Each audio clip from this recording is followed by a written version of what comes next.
Mayor Sara Duterte has launched a contest in Davao City. She's giving away 10,000 boxes of fried chicken meal to Davao residents with the lowest number of COVID-19 cases in their area. The presidential daughter will do this on May 31, her birthday. She made the announcement in a radio interview and on Instagram.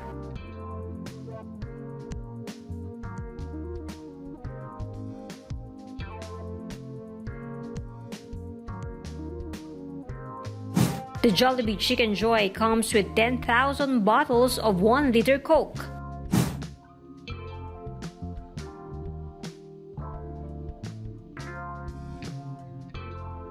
Mayor Duterte has divided Davao City into 6 clusters.